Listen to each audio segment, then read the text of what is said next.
Quelle est la situation la plus folle que tu eue avec une créatrice ou un créateur, Roxane? J'hésite un peu entre les 2. Je vais commencer par celui qui représente le plus d'argent. C'est une chaîne de télévision, que je ne citerai pas bien sûr, qui avait complètement repris des contenus de créateurs ou de la créatrice de contenu et qui nous a regardé genre dead in the eyes en mode: «Oui, bon, bah, il y a pas de droit d'auteur». Alors si, il y a vraiment du droit d'auteur et le chèque sera à 5 chiffres parce qu'en fait, c'est de la contrefaçon pure. J'hésitais entre cette anecdote-là et un créateur ou une créatrice, que j'avais sorti d'un bourbier, mais pas possible, un truc, monstrueux, qui voulait me payer en Nintendo Switch. Bon, j'ai dit non, évidemment, mais j'avais trouvé cette, candeur vraiment hyper sympa, quoi. OK, 1er degré, on te paie un Nintendo Switch, il y a pas de problème, quoi. Non, non, non, non, non! Non, non, j'ai Ça refusé, marche. j'ai refusé. OK, super. Et puis avant qu'on rentre un petit peu dans les détails, moi j'aimerais bien savoir si tu avais un conseil à donner à un créateur ou une créatrice qui débute sur YouTube. On va faire chaque niveau, débutant, 10 000, 100 000 abonnés, mais quelqu'un qui débute, tu dirais quoi? Un truc. Débuter complètement, en soi, juste voir si ça vous plaît. D'un point de vue conseil juridique, généralement, le risque est quand même très faible, donc juste savoir si ça vous plaît ou si ça vous plaît pas, quoi. OK, pas trop se prendre le chou au début. Quand on passe les 10 000 abonnés, on commence à avoir un petit peu de revenus, un peu d'AdSense, des choses comme ça. Est-ce que là, il y a un conseil? Ce qui peut être pas mal, si on n'a pas encore les sous pour parler de dépôt de marque, des choses comme ça, qu'on abordera juste après, pourquoi pas réserver un nom de domaine avec votre pseudo, pour mettre en place un site internet qui va être exploité ou alors d'utiliser votre pseudo comme dénomination commerciale. Ça peut permettre de constituer une antériorité et ça peut vous être utile plus tard. OK, OK. Doucement sur les gros mots, antériorité, tout ça. Non, on va définir tout ça après. 100 000 abonnés, quand on passe les 100 000? 100 000, ça commence à être pas mal. Pourquoi pas se poser la question de la structuration de son activité, pas f donc comptable, bien sûr, hein. La comptabilité, dès qu'il commence à y avoir des sous, il faut pas hésiter et ce n'est pas du tout mon métier, donc je laisse Non, ça non, non, aux on gens parle dont de c'est juridique là. l'expertise. Mais, savoir comment vous fonctionnez, pourquoi pas mettre en place des CGV quand vous faites, des placements de produits, des choses comme ça et vraiment se poser la question du dépôt de marque, ce serait pas mal. OK, quand on passe le 1 000 000 d'abonnés là, on commence déjà à être à un stade, très, très, très professionnel. On commence à être pas mal du tout. En soi, même si les échelons, ça peut être cool pour, se repérer, d'un point de vue juridique, ça n'a pas tant d'importance. Si Non, vous bien avez sûr. des sous, vous pouvez tout faire d'un coup, c'est avec plaisir, hein, là, vous ce serait nickel. Mais 1 million d'abonnés, si jamais il y a pas de contrats qui sont déjà mis en place pour votre image, des choses comme ça, là, il faut vraiment l'envisager et le dépôt de marque, là, il faut vraiment, vraiment l'envisager. Ouais, donc là, on parle pas de contrat de sponsoring, on parle vraiment de, je suis une personnalité publique célèbre et beaucoup de gens vont essayer d'utiliser mon image, donc je dois protéger ça. C'est vraiment On ça, hein? peut, hein. OK. Contrat de sponsoring aussi, en fait, les CGV, Oui, c'est mais bien. c'est plutôt les contrats de sponsoring, je pense. C'est ça.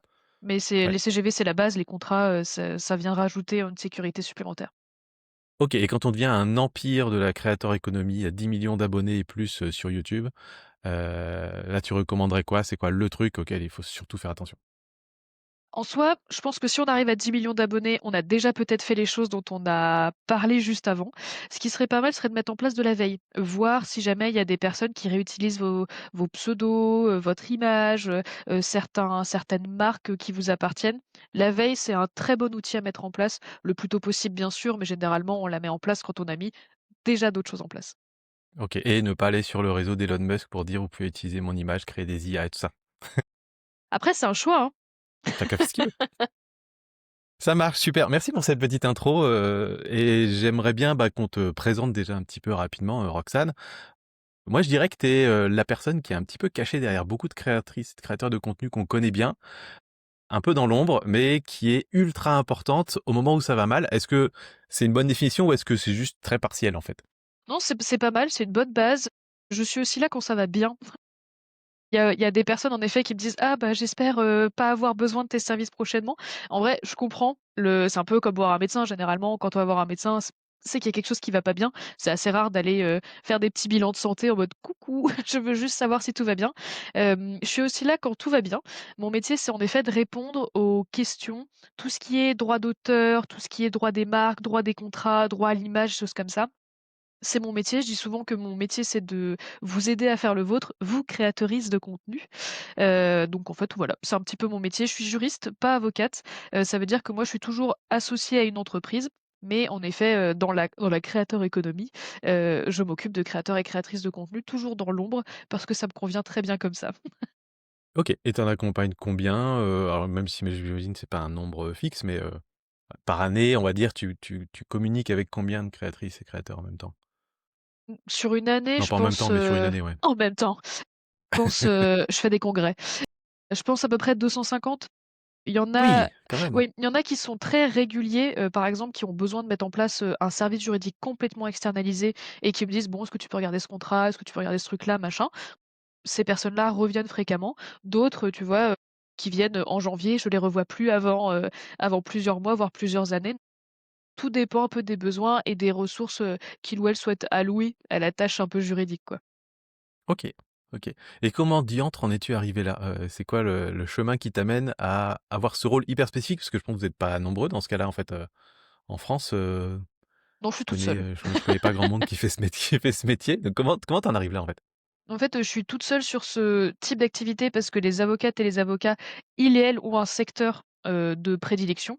Moi, j'ai la chance d'avoir pu développer mon expertise dans plusieurs, parce que j'ai eu plusieurs expériences et je suis arrivée par hasard ou par chance, c'est que j'ai un master, de droit des médias et de la communication et en fait, moi, j'avais pas la télé, j'écoute un peu la radio le matin, mais de là à faire mon métier, peut-être pas et je me suis demandé si on pouvait pas mettre du juridique dans ces nouveaux moyens de communication et je suis tombée comme ça en fait, j'ai fait un stage au CNC Talents, puis après j'étais gestionnaire au CNC Talents et au Fonds Image de la Diversité, puis après asso, puis après agence et puis après cabinet. Donc OK, voilà, je suis arrivée par chance, en toute sincérité, très cool. par chance. OK, et aussi parce qu'il y a une passion peut-être pour la création de contenu de ton côté? Enfin, j'imagine qu'on n'arrive pas là par hasard, par Non, rapport, c'est vrai. entre le droit des entreprises, le droit des familles ou, la creator economy. Je pense que, enfin, faut que tu aies une certaine passion quand même pour ton sujet. On peut dire que je suis fan du YouTube. En fait, je n'ai pas de j'étais quand je suis partie de chez mes parents, à 18 ans, je me suis dit: «Bah, je vais pas acheter de télé, je vois pas l'intérêt». C'est YouTube, en fait, la façon dont je m'informe, dont je me divertis, dont je me cultive et bah, j'ai eu cette chance de pouvoir un peu vivre de ma passion, d'une certaine façon, en effet, d'aider ces gens que je regarde, que j'admire et que, j'apprécie de manière générale. J'apprécie pas tout le monde, mais que c'est normal de pouvoir les aider en effet à structurer leur activité et à les protéger juridiquement parce que c'est ça le droit en fait, c'est que c'est un outil, de valorisation, de protection et quand tu sais pas, bah, tu peux pas deviner, hein et mon métier, c'est justement d'aider ceux qui ne savent pas ou d'expliquer ceux qui cherchent à comprendre aussi. Très cool. Je pense de toute façon, c'est une bonne règle de base à prendre en compte quand vous voulez bosser avec quelqu'un, autour de votre création de contenu. Vérifiez bien que la personne est passionnée par la création de contenu de base, en fait. C'est juste, parce que c'est un monde qui est tellement à part avec ses propres codes, avec ses enfin, ouais, tout est tellement spécifique, et l'expérience est tellement importante dans ce milieu-là, que je pense que c'est vraiment important d'avoir des gens qui sont passionnés et qui sont passionnés depuis plusieurs années et qui vont pas perdre la passion dans les prochaines années non plus, qui sont pas juste là par opportunisme, quoi. Ou qui comprennent même, aussi, ouais. Oui! L'opportunisme, c'est une grosse question, mais même, tu sais, Mmh. quand tu es dans des réunions, tu sais, de négociation pour un contrat, des jurys ou tu sais, quand on va co-créer un produit ensemble, d'un côté le créateur ou la créatrice, de l'autre côté la marque, ils sont en mode: «AdSense?» Je fais: «Oui, AdSense!» Ouh là! Ah, on démarre de là, OK. Ouais et parfois on part d'encore plus loin, hein. Parfois c'est le Ouais. Twitch? Oui, c'est vrai qu'on se rend pas forcément compte quand on est sur YouTube, mais il y a quand on communique un petit peu avec des marques, avec des entreprises, avec des médias, même des grands médias, parfois ils ne comprennent rien du tout. Enfin, c'est pas leur monde. Ils ont parfois eux-mêmes personnellement jamais mis les pieds sur YouTube à part pour chercher un tuto pour changer, les phares de la bagnole et du coup, oui, c'est compliqué, quoi. Ouais Bref, et c'est pas un jugement. Tu sais, genre si tu sais non, pas, non. il faut le dire, hein. Moi, Moi leur milieu, je connais pas, tu vois? Quand ouais, je voilà. suis allé, je suis allé voir une grosse chaîne de télé pour aller pitcher un peu des prestats YouTube. Leur vocabulaire était pas le mien. Je comprenais pas tout ce qu'ils me disaient. Il fallait que je fasse un effort pour essayer de me mettre dans leur monde et cetera. Donc, chacun ses codes, c'est logique, mais, voilà. Je te propose qu'on fasse un petit plan en 2 parties. 1re partie, qu'on parle un petit peu de justement tout ce qui est droits et obligations, on va dire, des créatrices et créateurs, mais au niveau basique, ce que tout le monde devrait respecter, les grandes règles générales. Et puis après ça, qu'on aille plutôt dans le niveau supérieur pour toutes les personnes, bah, qui vivent de YouTube partiellement ou complètement, et qui du coup doivent professionnaliser leur activité. Et là, généralement, il y a quelques steps supplémentaires et c'est souvent à ce stade-là d'ailleurs où on fait appel à tes services. Est-ce que ça te va si on fait ça comme ça en 2 temps? Oui, moi j'adore les plans. Je trouve que c'est super, j'adore. Nickel. Bien, grand A, petit A.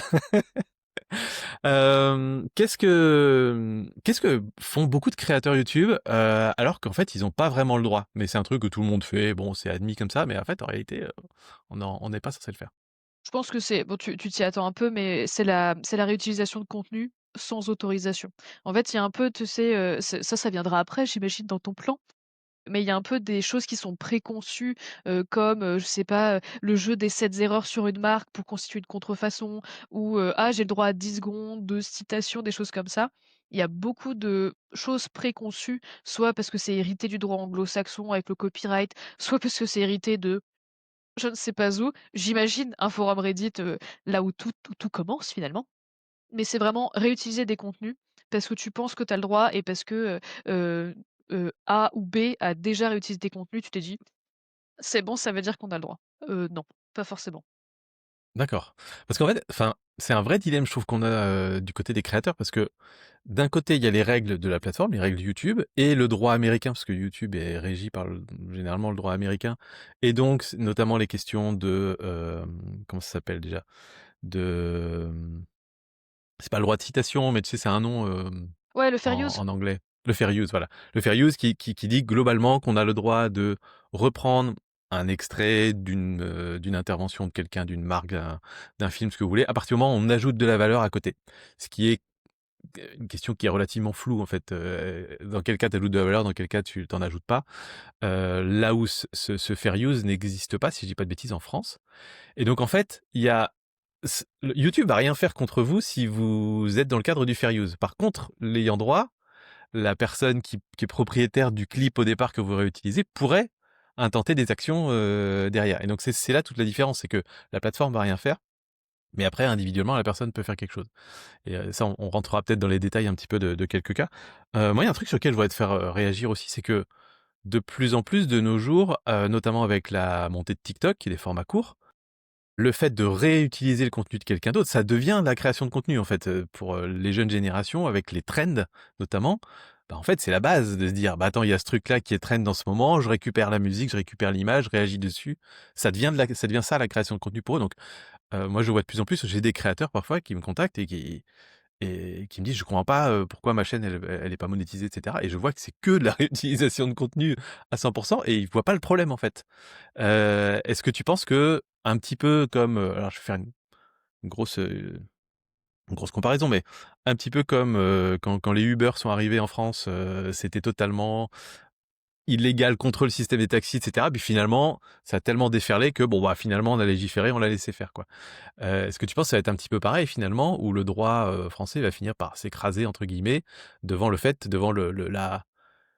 côté, évident que, bah, quand on a des millions de personnes qui, font ça dans leur création de contenu, on peut plus les poursuivre, on peut plus légiférer, c'est fini, quoi. En vrai, pas sûr, parce que le droit d'auteur, ça date quand même de Beaumarchais. Donc ça m'étonnerait que enfin là comme ça, au jour où on enregistre et puis, dans les connaissances que j'ai à ce moment-là quoi, ça m'étonnerait quand même parce que, on irait, détruire, des centaines d'années de tradition de droit d'auteur. Sur tout ce qui est en effet clip farming, tout ce qui est en effet, TikTok où en fait, c'est coupé, tu sais comme ça, puis après il y a du sable magique où c'est coupé comme ça et tu as une presse hydraulique, des choses comme ça. En fait, c'est complètement illégal, hein. Vraiment, on rentre pas du tout dans des exceptions de droit d'auteur, comme le droit de citation sur lequel on reviendra peut-être après. Là, on est sur un modèle, enfin ça ne peut pas marcher. C'est ce qui est arrivé par exemple avec, Océane et 4 mages pour lune de miel, je sais pas si tu avais suivi? Non, j'ai pas vu. Alors 4 mages pour lune de miel, non je rigole. Donc, tu sais, une émission qui est détenue par, je crois M6 si je dis pas de bêtises, et en fait, elle faisait du React, comme beaucoup de gens font et comme, YouTube en effet, a l'habitude de voir ce genre de concept ou Twitch, des choses comme ça et du jour au lendemain, la chaîne de télé qui était donc l'ayant droit a supprimé, enfin a demandé la suppression de toutes les vidéos et en fait, Océane a perdu une énorme partie de son catalogue et ça a été catastrophique. C'est pour ça que, par exemple, là, dans, Love is Blind, avec Netflix, où là, Netflix a un peu plus compris l'intérêt de mettre en jeu des créateurs et des créatrices de contenu. Il y a des contrats de licence qui ont été négociés, qui ont été signés et qui permettent à des Domingo, à des, encore une fois, Océane, de pouvoir react, mais d'un point de vue juridiquement OK, parce que c'est cadré par un écrit, ou en fait, du coup, si c'est cadré par un écrit et qu'on respecte le dit écrit, on est bien dans une utilisation autorisée et pas dans de la contrefaçon. Donc sur tout ce qui est clipping et cetera, qui n'est pas du tout encadré, à ce jour, en tout cas, la législation, elle est pas du tout dans ce sens-là, quoi. Et le fair use s'applique pas pour des contenus français, c'est notre droit français qui s'applique, donc OK. c'est Mais très précaire. mais du coup, je vais me faire la défense des créateurs ici. Quand tu as 5 000 abonnés, que tu as une toute petite communauté, est-ce que vraiment, M6, ils vont venir t'embêter, si tu as récupéré un petit bout de leur émission pour react dessus? Ou est-ce qu'ils le font que sur des gros créateurs, des grosses créatrices parce qu'il faut un peu marquer le coup? Et il y a que pour eux, où c'est vraiment, important de signer des contrats, parce que moi je vais pas appeler M6 pour signer un contrat pour parler de qui va être mon associé ou je ne sais quoi. Donc, comment on fait finalement? Parce que ça a l'air d'être toléré dans beaucoup de cas. Est-ce qu'on le fait quand même parce que c'est toléré et quand on arrive à un certain palier, ben, on commence à faire les choses proprement? Est-ce qu'on doit absolument éviter de le faire parce qu'il y a des gros risques derrière, tu vois? On risque quoi en fait? Globalement et peut-être, pour bifurquer sur la question d'après, du coup, ça marche comment exactement les droits d'auteur sur les vidéos? À la fois pour nos droits à nous, de réutilisation de nos propres contenus et sur les contenus copyrightés qu'on réutilise nous dans nos vidéos. Alors sur ce qu'on risque, c'est, en tout cas dans un premier temps, la contrefaçon. C'est un délit, pénal, article 335-3 du code pénal, si je dis pas de bêtises, et c'est en effet l'utilisation non autorisée d'un droit de propriété intellectuelle. Ça peut être, tu vas reprendre une marque, ça peut être reprendre un contenu audiovisuel. Donc la première atteinte potentielle, c'est de la contrefaçon. Quand moi je suis d'un côté, d'attaque, c'est-à-dire que je vois qu'il y a une contrefaçon, généralement je rajoute des petites choses en plus, comme, une atteinte au droit à l'image, comme de la concurrence déloyale qui peuvent venir s'ajouter en fonction. Donc ça, c'est sur ce qu'on risque. Sur l'aspect, bon, finalement, est-ce que tout le monde le fait pas un petit peu? Oui. Après, c'est un risque qu'on prend. C'est un peu, j'encourage pas encore une fois à commettre des meurtres, mais par exemple, toutes les personnes qui zigouillent d'autres personnes ne sont pas forcément en prison. Parce que on n'a pas trouvé le corps, par exemple. Ou parce que, la personne, elle a manqué à personne. Ou, parce que, je sais pas, on n'a pas trouvé d'indice. C'est pas parce que vous commettez une contrefaçon que vous allez forcément être condamné. Je vous encourage encore une fois à respecter la loi, hein. Faut pas le clipper comme ça, hein. Mais, c'est un risque à prendre en fonction, en effet, Océane, ça s'est très bien passé pendant plusieurs années sur, son réact de 4 matchs pour lune de miel jusqu'à ce que ça se passe plus bien. Généralement, ce que je dis quand on est dans des profils de personnes, tu vois, qui ont besoin de faire des réacts, qui ont besoin d'utiliser de la propriété intellectuelle, c'est le top du top, ce serait de demander l'autorisation ou de mettre en place un contrat de licence qui peut être cher, qui peut, aussi avoir le double effet, qui se coule de: «Ah, il y a quelqu'un qui vient nous demander des droits pour réaction à notre émission. Maintenant, cette personne est sur nos radars». Donc, c'est aussi des choses à prendre en compte dans la stratégie juridique. Mais il y a aussi des personnes, en effet, qui se disent: «Bon, bah, au pire, tant pis, en fait, c'est le risque de la vie, si je me fais prendre, bah, tant pis, si je me fais pas prendre, bah, tant mieux». Mais quand on arrive à des niveaux de développement où peut-être tu comptes, sur cet argent, où il y a d'autres gens qui comptent sur le fait que, la chaîne vive et qu'elle se développe, bah, j'encourage en tout cas à limiter les risques et donc à faire les choses dans les clous. Mmh. Ça, c'est le Parce qu'en mieux. fait, quand il y a jugement dans ces affaires-là, et ça se facture quoi? Au préjudice? C'est-à-dire, bah, globalement, je suis Océane, mes vidéos font, 5-6 millions de vues. Du coup, le préjudice est très important et donc si je suis condamné, je vais devoir verser, je sais pas, 30 000, 50 000 €, 100 000 € peut-être plus à M6. Là où si j'ai une toute petite chaîne, le préjudice serait probablement rikiki et donc M6 va pas prendre la peine de porter plainte. Enfin, tu vois? Est-ce que c'est un peu comme ça qu'on peut doser? Est-ce qu'on peut se dire: «Bon, bah, globalement, si on est petits créateurs», alors je vais pas te le faire dire évidemment, mais si on est petits créateurs, c'est pas si grave parce que quelque part il y a pas un gros préjudice jusqu'à ce qu'on ait une vidéo qui parte virale et ça on le contrôle pas. Et c'est bien ça le danger justement. Mais, par contre à un moment on arrive à un stade, plus de 100 000 abonnés, une équipe et cetera, des salariés et on a des grosses responsabilités, bah là, faut commencer à se blinder sérieusement parce que, on prend de plus en plus de risques quand on fait ce genre de choses. C'est un peu ça? C'est un peu comme ça qu'on peut jauger le truc? En théorie, oui, mais en fait, l'action de contrefaçon, et ça va prendre juste une milliseconde de parenthèse, hein, mais c'est qu'en fait, tu as 2 volets. dans la contrefaçon, tu as le volet de droit pénal, où là, c'est, 3 ans d'emprisonnement, 300 000 € d'amende, ça peut aller très loin, ça peut monter encore plus loin, mais c'est pas le cas dans l'audiovisuel, du coup, je passe sur ce côté-là et tu as le côté civil où là, tu as des dommages et intérêts. Donc si jamais tu te prends une amende au pénal, personne, donc la victime, ne touchera jamais d'argent.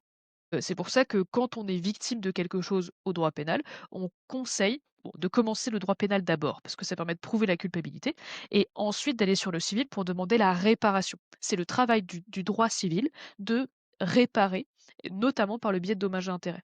Donc sur le volet pénal, bah, c'est assez noir ou blanc, hein, c'est l'avantage du droit pénal. C'est que c'est très binaire, c'est est-ce qu'il y a la commission d'une infraction? Oui ou non? Et est-ce qu'il peut y avoir des circonstances atténuantes? Oui ou non? Et c'est pas trop la réflexion en contrefaçon. Et après sur le civil, en effet, c'est un peu plus proportionnel. On va pas demander le même montant, à une personne qui a, 1 000 abonnés qu'une personne qui a 10 millions d'abonnés, ça c'est sûr. Mais tu as plusieurs critères en effet qui permettent de vérifier un petit peu combien est-ce qu'on peut demander.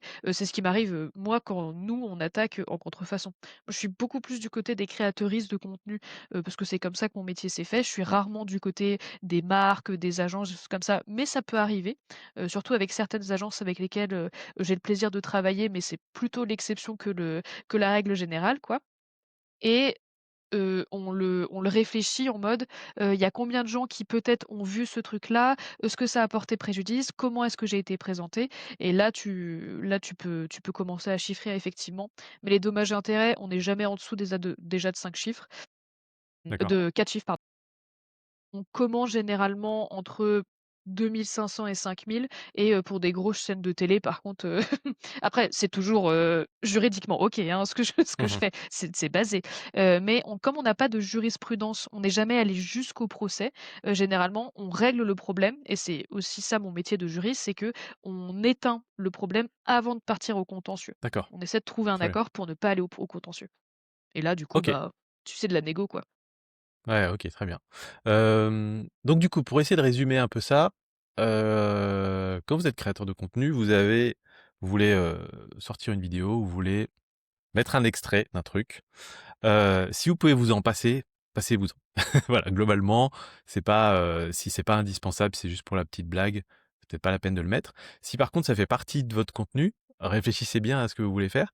Il y a différents paliers de réaction possibles. Il y a le, Content ID déjà sur YouTube qui fait que certains nombres de contenus, si vous voulez les utiliser dans votre vidéo va être, interdite de diffusion dans certains pays, voire en France, voire sur toute la plateforme parce que les possédeurs de enfin Les ayants les droit, ayants ouais. droit ont décidé que, ça c'était réutilisable nulle part. Par exemple, le truc assez typique qu'on voit souvent chez des clients à nous, c'est tout ce qui est, images télévisées d'événements sportifs, des extraits de matchs de foot, de matchs de tennis, Grand Prix de Formule 1, ce genre de trucs. Ça, c'est même pas la peine d'essayer de les utiliser. Voilà, des petits exemples. Donc en fait, ceux qui possèdent, les droits, moi je suis diffuseur télé, je suis TF1, la plateforme YouTube a, des plateformes spéciales pour les gros médias comme ça, où ils peuvent mettre avant tout le monde leur contenu et dire: «Ça c'est à nous et voilà exactement comment vous devez faire respecter les règles sur la réutilisation de ces contenus». Soit, vous reprenez la monétisation et c'est pour nous, soit on l'interdit et cetera. Donc déjà, il y a et ça, c'est automatique. N'importe quelle créatrice ou créateur de contenu en France, quand il upload sa vidéo, pouf, ça va être flagué automatiquement ou pas. Donc ça, c'est l'étape 1 et ensuite l'étape 2, c'est celle dont on parle depuis tout à l'heure, c'est au-delà de ça, même si c'est passé sous les radars et cetera, si, votre vidéo part super virale, alors vous allez attirer des warnings chez les personnes qui possèdent ce contenu-là et là, ils peuvent décider d'intenter une action en justice, faire appel à des avocats et cetera, s'ils le souhaitent et donc en fait, c'est un peu ça peut-être la conclusion de tout ça, c'est si vous avez, si vous comptez sur le fait de reprendre ce contenu pour faire en sorte que votre contenu devienne viral, c'est pas forcément une bonne idée parce que si votre contenu effectivement part viral, vous êtes un peu dans la merde. Donc, il faut faire un peu quand même très, très attention avec tout ça. OK. Est-ce que j'ai bien résumé le truc Ouais, en 2 mots? OK. après, top franchement. Après, c'est aussi un risque à prendre en compte. Par exemple, j'ai d'autres donc là, c'est pas forcément sur le droit d'auteur, mais j'ai des créateurs et des créatrices de contenu qui sont, tu vois, très journalistiques, qui font du contenu d'investigation, qui font du contenu casse-gueule. Parce que, tu vois, il y a des risques de, droit pénal, de droit de la presse, de contrefaçon aussi et ces personnes-là, en fait, ont, une espèce d'assurance dans leur tête, hein. C'est juste qu'ils ont, je sais pas, je te dis une bêtise, hein, mais 10 000 € de côté, 30 000 € de côté, des choses comme ça, en mode, bah, si un jour j'ai besoin et que, bah, je suis en tort et bah, je paierai et puis voilà. C'est aussi une façon de fonctionner qui peut convenir, hein, de se dire: «Bon, Ouais, bah, je prends le c'est une prise de risque». risque calculée, quoi. Voilà, c'est ça. Hem, j'ai envie avant de passer à l'autre côté, quand quelqu'un prend nos contenus, quand même te poser une question que tu qu'on n'a pas gardée pour l'instant, mais elle m'intéresse vachement fort quand même. Sur YouTube, quand on veut faire fonctionner les vidéos, il y a un petit hack assez simple qui consiste à faire ce qu'on appelle du vol d'autorité. Donc, par exemple, il y a une personnalité qui fait l'actu en ce moment. Je vais réagir sur cette personnalité du coup, je vais m'appuyer entre guillemets sur cette actu pour que ma vidéo puisse partir virale. Ça peut être des personnalités, ça peut être des entreprises, ça peut être des médias, ça peut être voilà, tout genre de choses. Euh, Souvent, si on veut être bien trash, on a plus de chances que les gens cliquent. La question, c'est à quel moment on passe du angle un petit peu accrocheur, tout va bien, à la diffamation et à un cas où bah, la personne en face pourrait dire là, ça porte atteinte à mon image et donc je vais intenter des poursuites. Ça, c'est hyper important pour des créateurs parce que on est toujours sur une ligne assez fine entre attirer l'attention et en même temps bah, ne pas risquer des poursuites, etc. Quoi. Est-ce que tu arriverais, toi, à nous définir, j'imagine que oui, mais qu'est-ce qui constitue la diffamation? Qu'est-ce qui ne constitue pas? Peut-être sur un exemple, j'en sais rien. Je vais faire une vidéo sur Roxane et je sais pas, je vais faire une vidéo, je sais pas, tout ce que Roxane ne vous dira jamais sur les créateurs de contenu, entre parenthèses, c'est grave. Est-ce que ça, c'est de la diffamation ou pas? Est-ce que, tu vois, c'est plein de sous-entendus. Ouais, Est-ce que j'ai c'est le une droit de faire ça? c'est une super question et c'est ce qui me plaît aussi dans mon métier et dans le domaine, de la création de contenu. En toute sincérité, si j'étais pas, juriste dans la web création, je pense que je serais pas juriste du tout. C'est qu'en fait, c'est aux confins de plein de disciplines et c'est un peu ce qui peut être difficile quand on est créatrice de contenu, c'est de se dire: «OK, il faut que je fasse gaffe à ce truc-là, il faut que je fasse gaffe à ce truc-là» et cetera. Parce que tu as d'un côté tout ce qui est droit d'auteur, reprise des contenus, machin, ça on l'a vu. Tout ce qui est droit pénal de la presse, diffamation, injure, cyberharcèlement, je vais y venir aussi. Et d'un autre côté encore, tu as tout ce qui est, droit commercial comme la concurrence déloyale, le parasitisme économique, des choses comme ça. En soi, en termes de pratique, parce que le droit pénal, je le pratique pas aujourd'hui, parce que je suis dans un cabinet, qui est ce qui s'appelle un cabinet de CPI, c'est-à-dire qu'ils sont que dans la propriété intellectuelle. Mais la diffamation, c'est vraiment le fait de porter atteinte à l'honneur, d'autrui. Exemple, si je dis, Roxane Tirbas, elle a jamais eu son diplôme, de juriste, genre elle fabule depuis le début, alors que si, de Toulouse Capitole, bah, là, ça peut être une diffamation effectivement, enfin en tout cas ça peut être qualifié de diffamation, parce que ça porte atteinte à mon honneur et c'est un fait vérifiable. Contrairement par exemple à l'injure, du coup je ne vais pas dire de gros mots, mais si tu dis par exemple, Roxane Tirbas injure, virgule, a jamais eu son diplôme de juriste. Là, dans la même phrase, on a et une injure et une diffamation. Il faut faire très attention quand on est dans le droit pénal, si jamais vous avez besoin.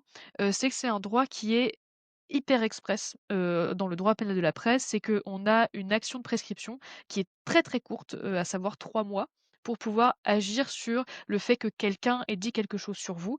Mais comme c'est beaucoup de cas par cas, je peux pas te donner en effet, une, en tout cas une grille de lecture, mais dès lors qu'on peut partir de ce principe-là, c'est si ça renferme l'imputation d'un fait vérifiable et que ça porte atteinte à l'honneur, on est probablement sur du terrain diffamatoire et si on n'est pas sur du terrain diffamatoire, probablement autre chose.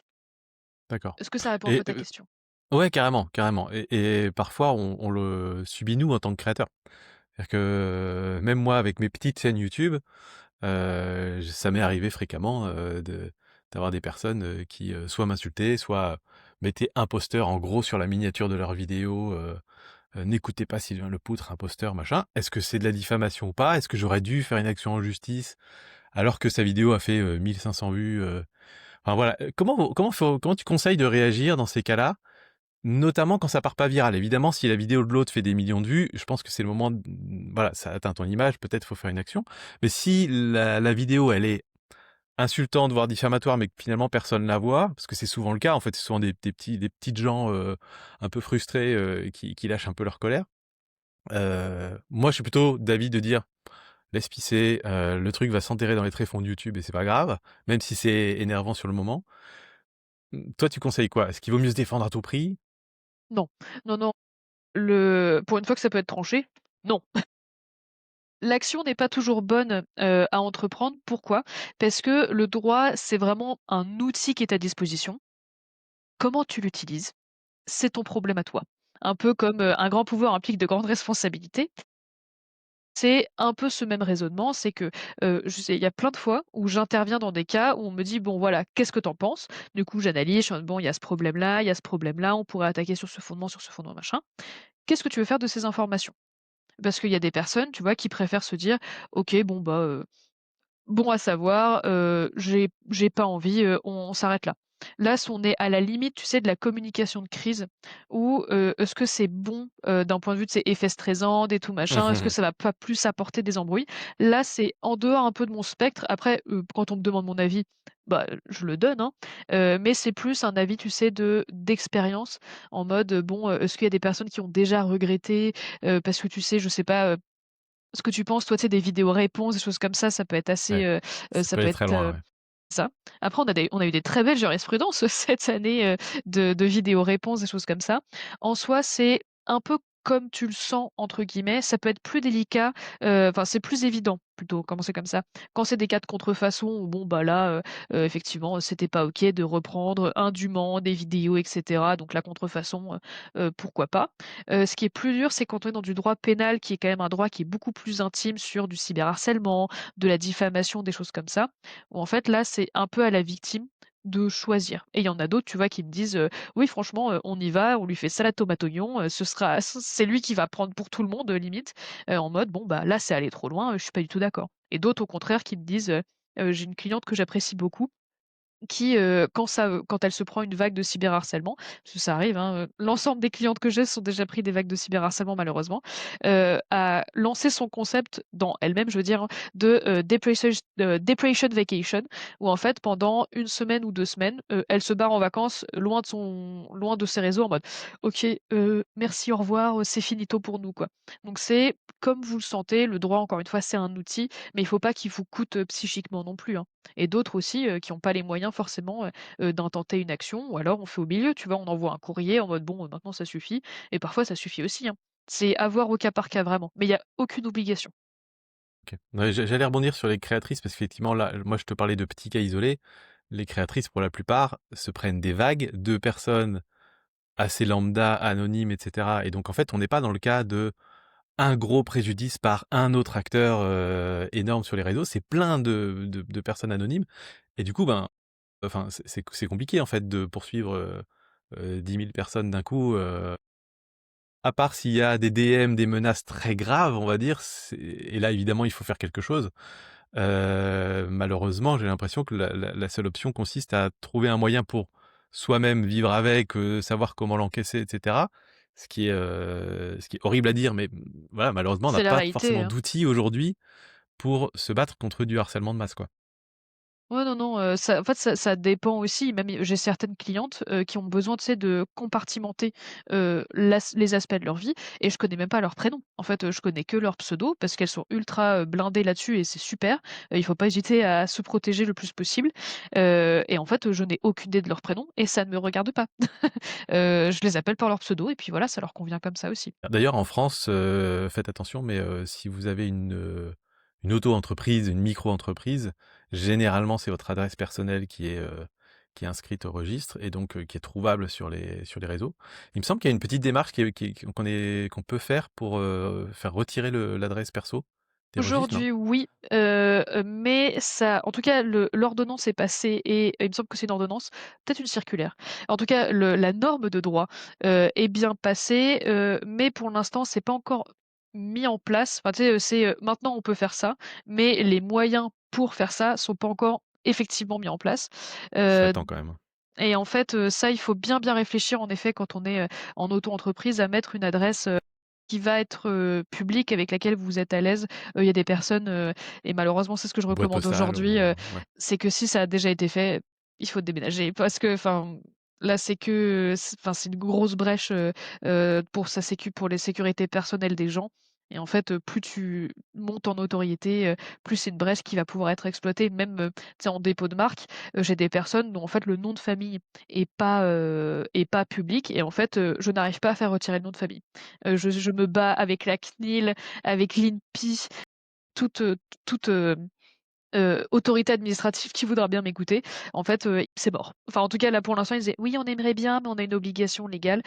C'est trop galère, en tout cas, c'est des choses à anticiper. Tu sais, même pourquoi pas quand tu me posais la question de oui, à 1 000 abonnés, à 10 000 abonnés, qu'est-ce qu'on peut faire? Des choses comme ça, et peut-être juste se poser, même une petite heure, pour une consultation gratuite avec un ou une juriste ou un ou une avocat ou avocate, un ou une comptable, de juste dire: «OK, est-ce que j'ai des choses à mettre en place?» parce que c'est des choses beaucoup plus faciles à anticiper, parce qu'une fois que c'est public, quoi. Toi, tu as l'habitude en fait de voir quels sont tous les risques que nous on encourt.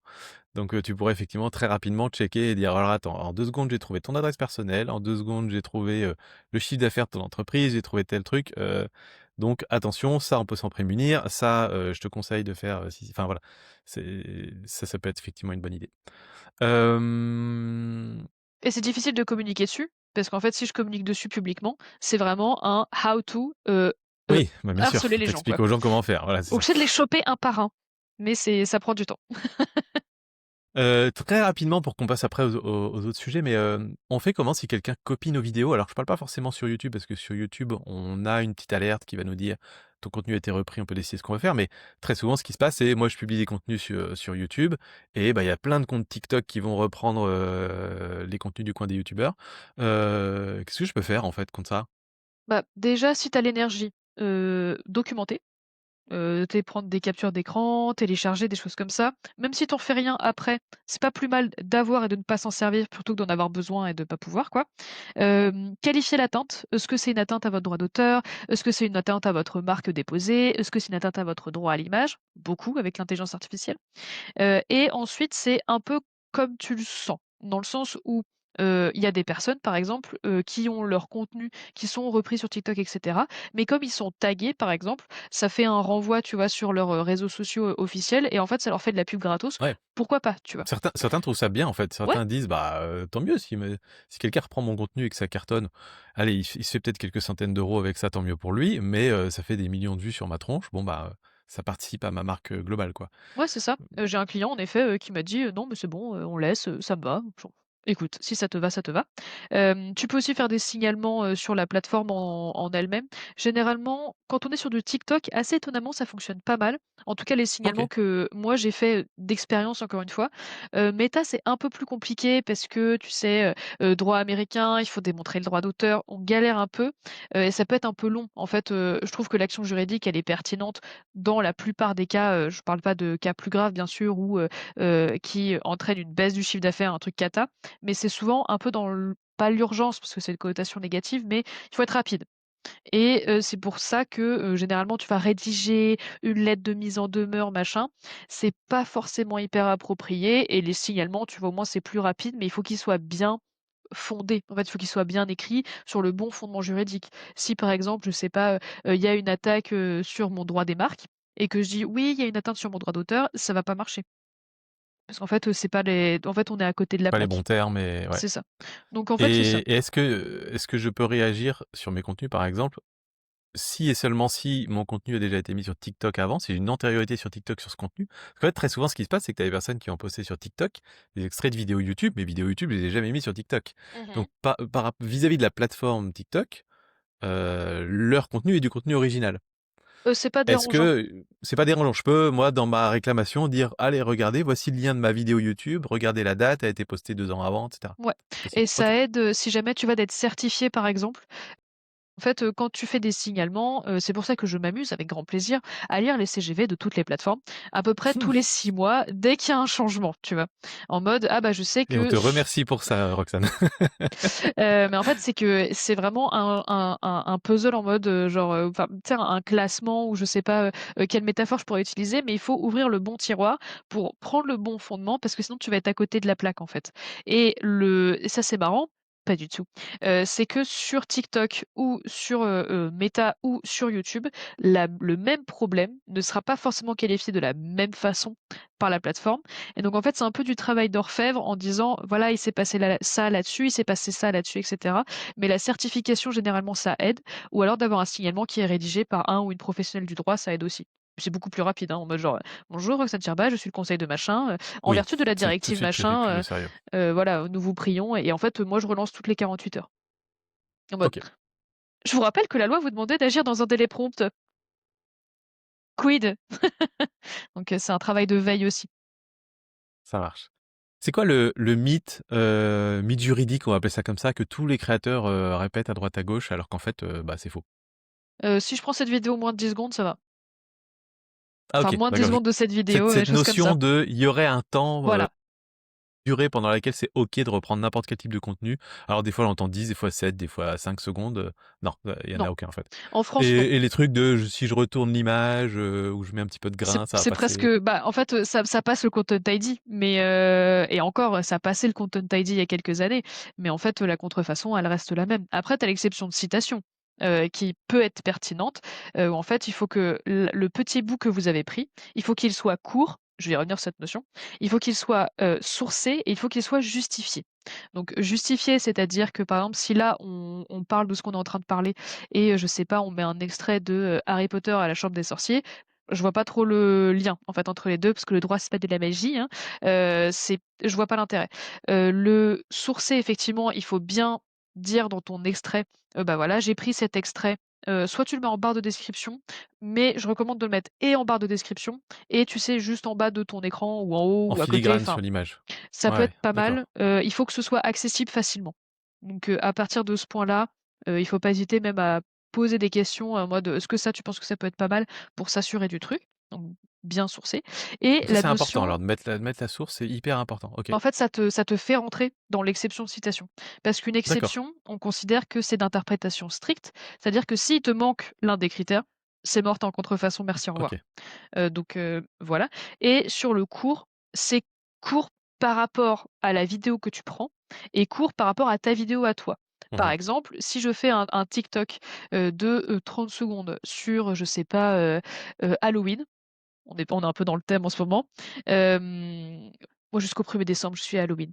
Et tu vois, genre, par exemple, je sais pas, on veut faire passer un film d'Halloween ou un truc comme ça, bah, sur un extrait de 30 secondes, vraiment, 1 ou 2 secondes grand max. Encore ça va Ouais. peut-être un peu faire comme ça, hyper rapide, mais c'est un peu touchy. Quand on est sur des vidéos de 20 minutes sur YouTube, bon, on peut se permettre, tu vois, oui, 5 secondes, 7 secondes, des choses comme ça, mais comme c'est beaucoup au cas par cas, il faut pas hésiter à se poser la question quand on est devant le fait accompli et mon travail, c'est de mettre en balance, l'artistique, la ce que souhaite la personne en termes de ligne éditoriale, en termes de traitement du sujet et le risque juridique aussi à côté. OK, très clair. Qu'est-ce que les créateurs ou créatrices devraient arrêter de faire tout de suite? Que tout le monde fait, mais vraiment, faut arrêter. De penser que les contrats, c'est pas négociable. En fait, il y en a beaucoup, tu Ah! vois, Les contrats, alors tu parles de quel genre de contrat? contrat de Contrat collaboration de par exemple, contrat de placement produit, contrat d'édition. On en voit des choses dans le monde de l'édition. Contrat tous les contrats, vraiment partez du principe que tous les contrats. Je dis pas, tu vois, négocier pour négocier et de jamais signer la première version, mais en tout cas de mon expertise à moi, où ça fait, 7 ans que je fais ce métier, je n'ai jamais pu signer, enfin autoriser la signature d'une première version d'un contrat. Ça ne m'est jamais OK, arrivé.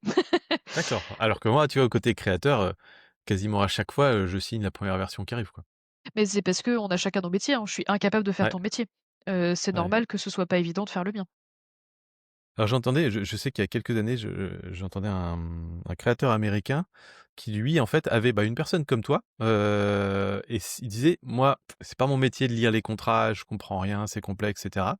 Donc chaque fois que je reçois un contrat», enfin, en gros, il payait son juriste une certaine somme tous les mois et il disait: «Chaque fois que j'ai un contrat, je m'embête pas, je lui envoie» et lui, il me dit: ça c'est bien, ça c'est bien, ça c'est bien.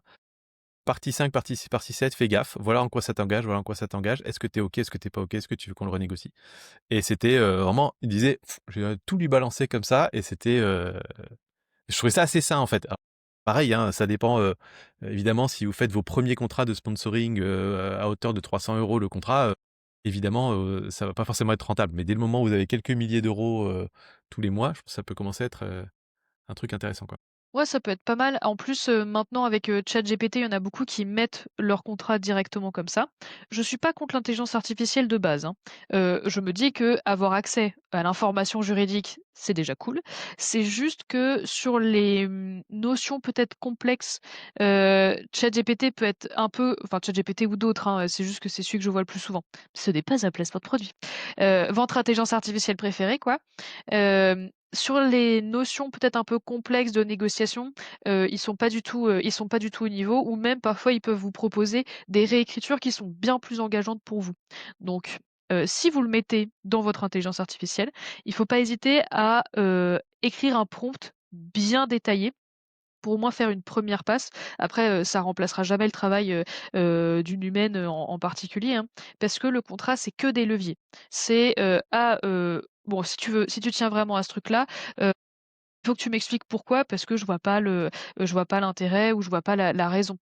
Tu vois? Typiquement, je sais qu'après tu vas me poser des questions, sur les clauses de contrat, des choses comme ça, mais il y a des choses qui sont pas justifiées. En fait, ils se disent: «Oui, non, mais c'est notre contrat de base et cetera». Je suis en mode: «Mais tant mieux si c'est Droit votre d'utilisation contrat de de votre base». contenu à vie, ad Ouais, vitam aeternam, c'est ça. Ou tu sais, qu'ils te disent un peu, «Ah non, mais c'est pas négociable».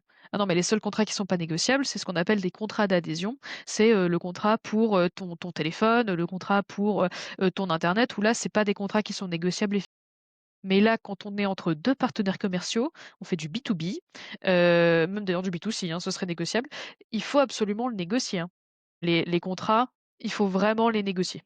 J'insiste sincèrement parce qu'en fait, tu te fais dépouiller, pour une chaise de gaming ou, pour, tu te fais payer 500 balles, à la publication de ton bouquin alors que, tu as bossé dessus pendant 2 ans, quoi. C'est des choses, c'est plus possible aujourd'hui. Ça n'aurait jamais dû être marche. possible, mais voilà. Du coup, la transition, elle est toute trouvée vers la partie professionnalisation. On commence à parler de contrats de sponsoring. Il y a plein d'autres façons de générer de l'argent grâce à une chaîne YouTube, grâce à vos contenus. Mais en dehors de générer de l'argent, comme on le disait, il faut aussi se protéger. Et toi, un des trucs que tu m'as parlé dans l'entretien de préparation de cet épisode, c'est le dépôt de marque. Alors, moi, j'ai une petite anecdote que je peux raconter d'une personne qui est assez connue de la communauté du coin des youtubeurs. Qui, qui est celui qui gère tous les lives, il fait toute la modération des lives, et cetera.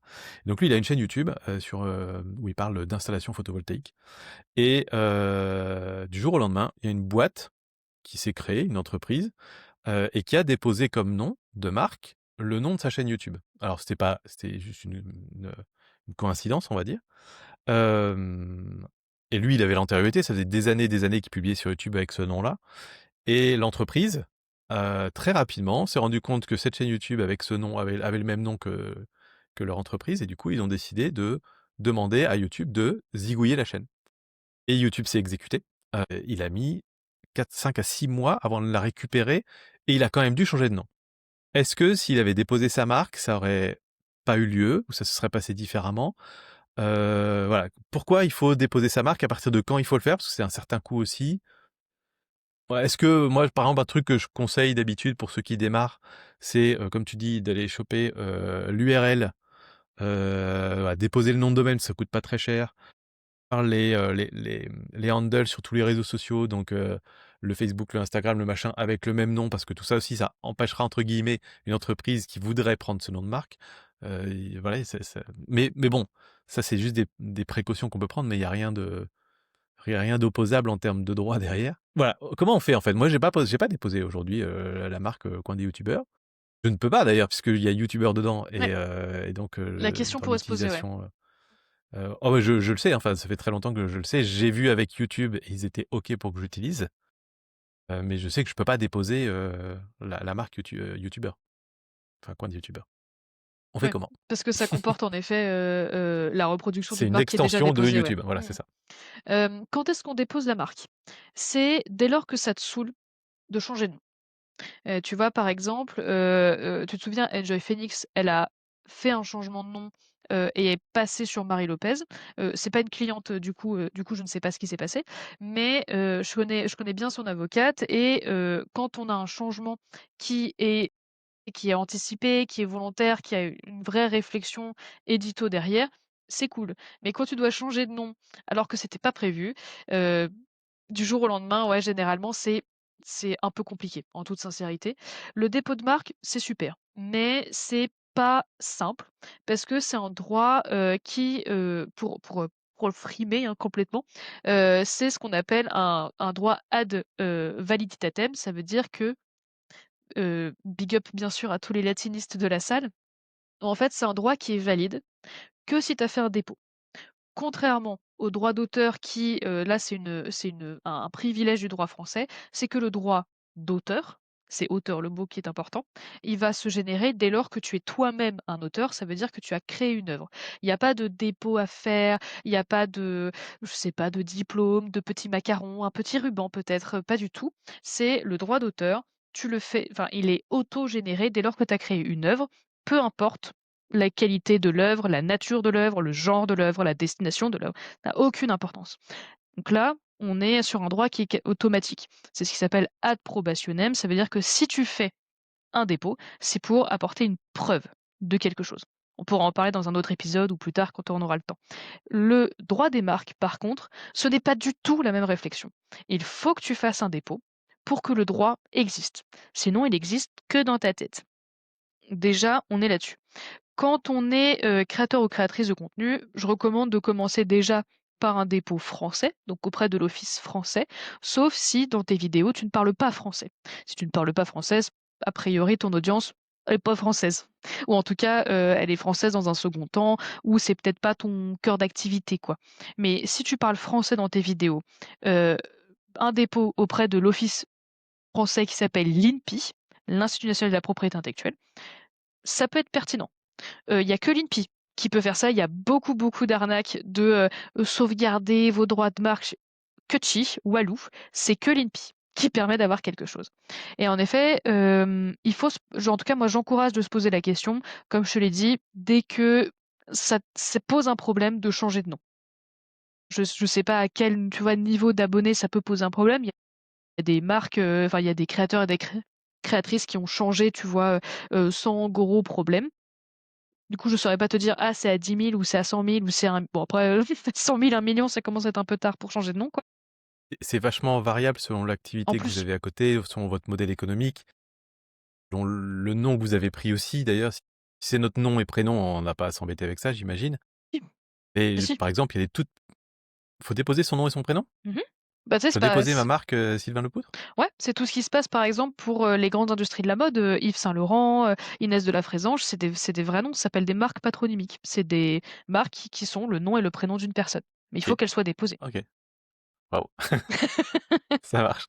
Mais donc j'allais dire, il y a des toutes petites chaînes YouTube, par exemple, qui sont adossées à une entreprise, et donc, bah, quelque part, leur objectif, c'est de faire en sorte que les gens aient en tête ce logiciel quand ils veulent penser à, je sais pas, je veux prendre un logiciel pour la comptabilité de ma boîte, ils vont faire des vidéos YouTube parce qu'ils veulent que ce soit ce nom-là qui arrive en tête au moment où j'en aurai besoin. Dans ce cas-là, le dépôt de marque, il doit être fait très, très, très tôt. Alors que, par exemple, d'autres personnes vont faire une chaîne YouTube très, très divertissement, heu, par exemple faceless, tu vois? Où il y a même pas de visage, bah, où là, quelque part, on s'en fiche pas mal du nom de la chaîne. Ce qui compte, c'est les contenus et voilà, donc à la limite, tu peux avoir des chaînes, j'imagine et je peux voir des chaînes qui atteindraient le 1 000 000 d'abonnés et qui se diraient: «C'est pas si grave si demain je dois changer de nom. La communauté est toujours là, les algos de recommandation continueront de montrer mes vidéos, je toucherai mon AdSense pareil». Donc c'est, je pense, hyper variable effectivement. Hem Mais du coup, alors comment ça marche pour déposer sa marque? Je peux le faire tout seul? Ou est-ce que vaut mieux se faire accompagner? Combien ça coûte? Tu m'avais dit aussi que, bah, il y a un coût pour le dépôt et ensuite il y a un coût de renouvellement. Donc, combien ça me coûte one shot au début et combien ça me coûte après en tous les ans si je veux entretenir le truc, quoi. Juste pour me protéger au cas où, en fait. Oui. Tu déposes ta marque et tu dois payer des taxes. Ça, c'est quelque chose, il y a pas du tout de négociation ou de choses comme ça. Les taxes, elles sont là, on peut pas y toucher. C'est 190 € pour une classe. Je vais revenir très succinctement sur c'est quoi les classes et après tu rajoutes 40 € par classe supplémentaire. Il est possible de le faire tout seul. Il y a pas de souci. C'est juste, il faut bien réfléchir au dépôt avant et bon après c'est mon métier du coup je suis forcément biaisée. C'est mieux de faire un dépôt avec quelqu'un qui connaît bien en tout cas le droit des marques ou qui a plusieurs, marques déposées avec lesquelles il y a pas eu de souci quoi. Parce que, l'INPI, quand elle va recueillir ta demande de dépôt, elle ne va pas du tout regarder si la marque elle est disponible ou pas. L'INPI s'en fout complètement. L'INPI, elle va juste regarder si d'un point de vue Je fais le papier, absolu, quoi. c'est Mmh. ça, est-ce que la marque, elle a le droit d'exister? Il y a plein de choses qu'on n'a pas le droit de déposer, comme, je sais pas moi, les armoiries, je sais pas, genre, la devise française, des trucs complètement contraires à l'ordre public, racistes, violents, machin, bon classique. Descriptif aussi, des mots laudatifs tout seuls et cetera, voilà et l'INPI va juste regarder si est-ce que la marque, elle a le droit d'exister en tant que telle. Si jamais il y a pas de problème, en tout cas, elle l'a examiné, elle est en mode: «Bon d'accord, pour les produits et services qui sont envisagés, moi j'ai pas de souci, il y a pas de problème, quoi». C'est une fois qu'on va publier ta marque, c'est un peu je sais pas s'il y a des gens, qui se sont déjà mariés, mais c'est un peu comme la publication des bans, quand on se marie. C'est-à-dire que, monsieur et monsieur ou madame et madame vont se marier, on l'annonce, à la mairie, on publie et puis je crois que c'est 20 jours après, un truc comme ça, les personnes peuvent effectivement se marier, mais il y a une période de publication. Et bah, le droit des marques, c'est pareil. C'est-à-dire que pendant 2 mois, tu vas dire: «Bonjour, moi Roxane Tirbas, je souhaite déposer la marque, Roxane Tirbas pour des services juridiques». C'est la classe 45, enfin, c'est une partie de la classe 45. Est-ce que quelqu'un a un problème avec ça? Et si personne n'a de problème avec ça, ta marque est enregistrée. Si quelqu'un a un problème avec ça, genre il y a une Romane Tirbas qui a déjà déposé, donc qui a des droits antérieurs sur ma marque, en tout cas sur une marque qui est très proche, pour des services juridiques, là, elle risque de s'opposer à la marque. Et une fois que Mais tu encore faut-il qu'elle le sache que quelqu'un et d'autre a déposé la exactement, marque. exactement cher ami. Ce qui fait que, j'allais, revenir en effet à ce que tu avais dit. Une fois que ta marque elle est déposée, tu l'as pendant 10 ans. Bon, au bout de 5 ans, il faut quand même, que tu l'exploites effectivement, parce que sinon ta marque peut être déchue en France en tout cas ou, il peut y avoir des procédures qui vont faire péter ta marque quoi. Après tu peux la renouveler, mais en effet, tous les ans, en tout cas c'est ce que je recommande quand c'est possible financièrement aussi, c'est de mettre en place ce qu'on appelle de la surveillance de marque. Ça veut dire que ta marque, elle existe, elle vit sa meilleure vie, il y a pas de souci, mais l'INPI, comme je l'ai, expliqué très rapidement, en fait, elle va pas te dire: «Bonjour, bonjour, je suis l'INPI. Il y a quelqu'un qui veut déposer une marque qui ressemble à ta marque. Est-ce que c'est OK pour toi?» ou «Pas Il y du a pas tout». le content ID, à l'INPI. Pas du tout. En fait, c'est pas C'est le dommage. métier de l'INPI, en fait. C'est aux propriétaires des marques de surveiller leurs marques et de vérifier qu'elles peuvent effectivement, continuer à vivre et qu'il y a personne, qui, essaye de faire des dépôts, parasites ou des dépôts trop proches et parfois même, c'est pour ça que je recommande en tout cas d'envisager sérieusement le dépôt de marque, c'est qu'il y a des personnes qui ne savent pas qu'elles sont en train de commettre une contrefaçon massive, juste parce que, en fait, les 2 mondes ne se sont jamais croisés. Mais il est tout à fait possible, c'est pas le cas, mais pour le bien du podcast, admettons, qu'il y ait une Roxane Tirbas, qui existe et qui a une marque déposée, je sais pas moi, sur des services juridiques, des choses comme ça, qui existe, qui vit sa meilleure vie et qui ne se rend pas compte que moi j'existe aussi à côté. Donc, parfois, malheureusement et là c'est dans ces cas-là où tu es content d'avoir un conseil juridique avec toi, c'est: «Je suis en train de commettre une contrefaçon depuis 5 ans avec mon pseudo, YouTube, heu, qu'est-ce qu'on fait?» Et là, dans ces cas-là, on ne panique pas et on essaie de trouver une issue, à cette question et de voir, qu'est-ce qu'on peut mettre en place, avec un dépôt de marque ou pas, avec une négociation ou pas. Mais c'est des choses qu'il faut, en tout cas, connaître parce que quand, tu te prends un petit appel, ça c'était très fun, un 23 décembre de quelqu'un qui t'attaque en contrefaçon et il faut que tu lui répondes dans les 48 heures, des choses comme ça, bah, là, c'est une petite descente d'organes. Voilà. OK, Mais on a sympathique, ça gagné ce donne envie. dossier. On a gagné ce dossier parce que la partie adverse était vraiment de mauvaise foi. Donc bon voilà, mais la partie adverse aurait pu être de bonne foi et bon, si elle avait été de bonne foi, elle nous aurait pas dit 48 heures pour répondre. Mais c'est des choses en tout cas à connaître parce que parfois tu commets des infractions sans le savoir et si personne te l'a expliqué, tu pouvais pas le savoir, quoi. Mais je ne le savais pas, ça ne permet pas d'être une défense juridique. Nul Pas n'est censé suffisant. ignorer la loi.